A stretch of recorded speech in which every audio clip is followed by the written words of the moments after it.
In other words, the United States is stronger, safer, and a richer country than it was when I assumed office less than 2 years ago.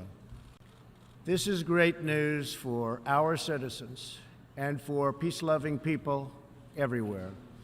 We believe that when nations respect the rights of their neighbors and defend the interests of their people, they can better work together to secure the blessings of safety, prosperity, and peace. Jordan and Egypt to establish a regional strategic alliance so that Middle Eastern nations can advance prosperity, stability, and security across their home region.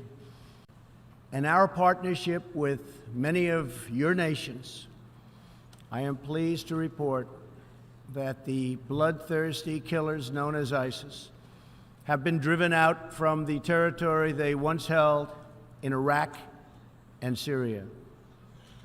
We will continue to work with friends and allies to deny radical Islamic terrorists any funding, territory, or support, or any means of infiltrating our borders. America is governed by Americans. We reject the ideology of globalism, and we embrace the doctrine of patriotism. Around the world, responsible nations must defend against threats to sovereignty, not just from global governments, but also from other new forms of coercion and domination. That we reject the interference of foreign nations in this hemisphere and in our own affairs.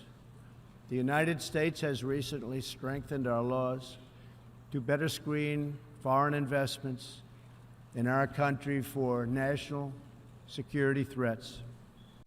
And we welcome cooperation with countries in this region and around the world that wish to do the same.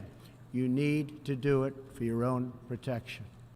The United States is also working with partners in Latin America to confront threats to sovereignty from uncontrolled migration, tolerance for human struggling, just as we ask other countries to respect our own right to do the same, which we are doing.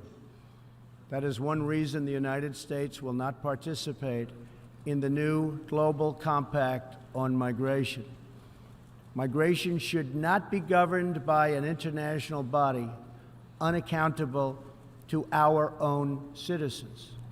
Ultimately, the only long-term solution to the migration crisis is to help people build more hopeful futures in their home countries.